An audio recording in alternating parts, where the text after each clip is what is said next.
G'day, it's Richard. If you've been working as a labourer for a few weeks or months and you're wondering how to stop being just the labourer and actually move up into something better, this one's for you. In the next 9 minutes, I'm going to give you 5 clear actions that'll help you stand out, earn more responsibility, and position yourself for a better role in your first 6 months. And at the end, I'll walk you through a simple 6-month progression plan you can start using this week. Let's get into it. Right, quick context before we dive in. Moving up from labourer to something better. It's not luck. It's not about who you know, and it's not about being the strongest bloke on site. It's about showing you're reliable, that you're learning, and that you're thinking ahead. Most people stay stuck as a labourer because they think someone's going to tap them on the shoulder one day and say, "Hey mate, you're a tradie now." That's not how it works. You've got to position yourself. You've got to make it obvious that you're ready for more. And the good news is, if you do these 5 things I'm about to share, you'll be ahead of 90% of the other labourers out there. So let's go through them. Rule number 1. Become the reliable one. This is your foundation. Everything else I'm going to tell you doesn't matter if you're not reliable first. And I don't just mean showing up on time, though that's part of it. I mean being the person the boss doesn't have to worry about. Why does this work? Because on-site, reliability is rare. There's always someone who's late, someone who's on their phone, someone who didn't bring the right gear. If you're the one who's always there, always ready, always does what you said you'd do, you become valuable. Not because you're the best worker, but because you make everyone else's job easier. Here's what this looks like in real life. You're asked to grab materials from the van. You go, you grab them, you bring them back. Simple, right? But then the next day, you're asked again, and you do it again. Same speed, no complaints. A week later, the tradie doesn't even have to ask you anymore. You just know. That's reliability. That's when they start trusting you with more. What's your action this week? Show up 10 minutes early every single day. Not on time, early. And when someone asks you to do something, confirm it, do it, and report back. Done. What's next? That's it.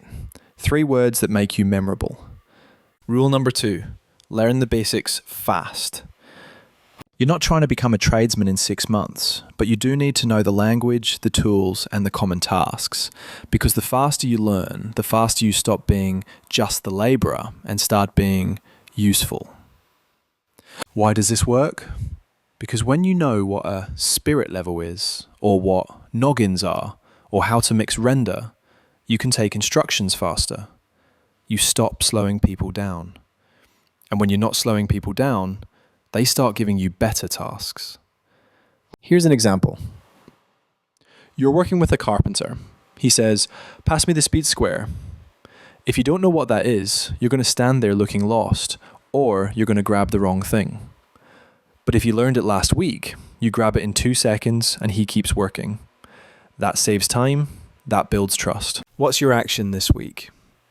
Write down 10 terms, tools, or materials you hear every day that you don't fully understand. Then, at the end of the day, Google them or ask someone. "Hey mate, what's a noggin?" No one's going to judge you. And within a month, you'll know 50 things that most new labourers don't. That's a massive advantage. Now, before I hit rule number 3, I want to say this. The next one is where most people get stuck. They stay general for too long, and they wonder why no one's offering them more. But if you do this right, you'll start seeing opportunities within 8 to 12 weeks. Let's go. Rule number 3. Pick a direction early. You don't have to commit to a trade for life, but you do need to pick a direction. Tiling, waterproofing, carpentry, painting, whatever. Because when you focus, people notice. And when people notice, they start training you. Why does this work? Because tradies want to work with people who are interested in what they do. If you're helping a tiler one day and then you're off doing landscaping the next, no one's going to invest time teaching you. But if you keep showing up to help the same tiler, asking questions, paying attention, they'll start showing you how things work. Not because they have to, but because you're making their job easier and you're clearly keen. Here's what this looks like. Let's say you've been on site for a month and you've noticed the waterproofer always needs help. You start asking to work with him more. You learn how to mix the membrane, how to lay it, how to check it. Within 2 months, you're not just his offsider, you're his reliable offsider. And when his next job comes up, or when someone asks if he knows anyone who can help, your name comes up. That's how you move up. What's your action this week? Look around the site and pick one trade or task that interests you. It doesn't have to be perfect, just pick one. Then, this week, ask if you can help that person more often. Hey mate, if you need a hand with tiling this week, I'm keen to learn. That's it.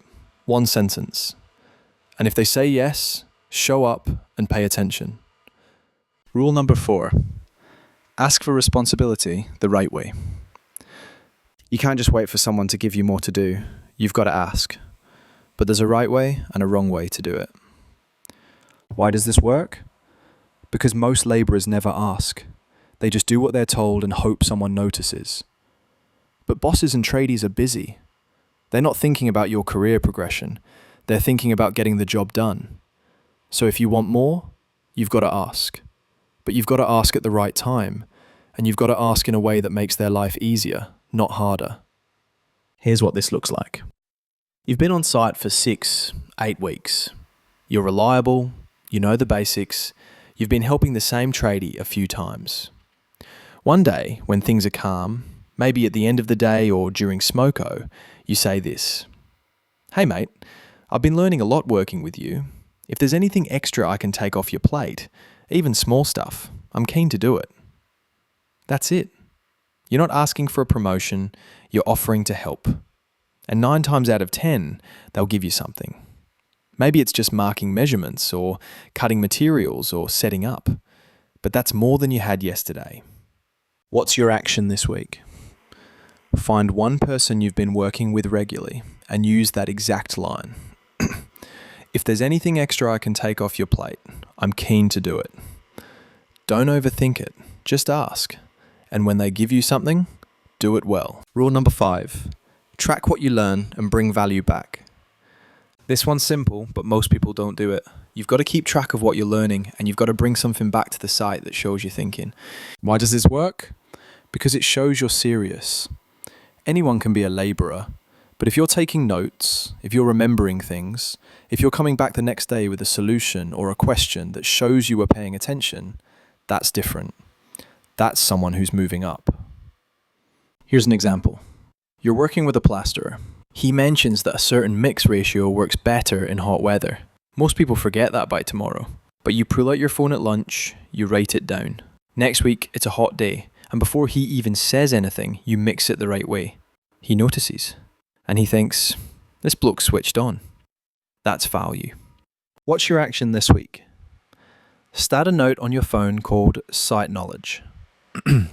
Every day, write down one thing you learned. A tool, a technique, a material, a safety tip, whatever. Just one thing. And at the end of the week, you'll have 7 things you didn't know before. In a month, that's 30. In 6 months, that's 180. You'll be a completely different worker. Alright, so that's your 5 rules. Become reliable, learn the basics fast, pick a direction, ask for responsibility the right way, and track what you learn. Do those 5 things and you'll be ahead of almost everyone else. But let me make this even easier for you. Here's my simple 6-month progression plan. First 7 days. Show up early every day. Do what you're asked without complaining. Learn 5 new terms or tools. That's it. You're building your reputation as someone reliable. First month. Keep being reliable. Start writing down what you learn. Pick a direction, a trade or task you want to focus on. Start asking to help that person more often. Months 2 and 3. You're now helping the same tradie regularly. You're learning faster because you're focused. Ask for small responsibilities. Can I mark that? Can I cut this? Can I set that up? Start doing tasks without being asked. Months 4 to 6. By now, you're not just a labourer, you're a valuable offsider. You're getting more hours because people want to work with you. You're learning a skill that could turn into a trade. And if a better role opens up, your name's at the top of the list because you've proven you're ready. That's the plan. 6 months, 5 rules. It's not complicated, but you've got to actually do it. All right, mate, that's the episode. If this helped, do me a favour. Drop a comment and let me know what role or trade you're aiming for. Are you trying to get into tiling, carpentry, waterproofing? I want to know where you're headed. And if you've got mates who are stuck as labourers and want to move up, send them this episode. It might be exactly what they need to hear. Next episode, I'm talking about what to do when you're ready to ask for more money. Not in a year, not when you're qualified, but when you're still learning and you think you're worth more. How to have that conversation without getting shut down. You're definitely going to want to hear that one. Cheers for listening, and I'll see you in the next one.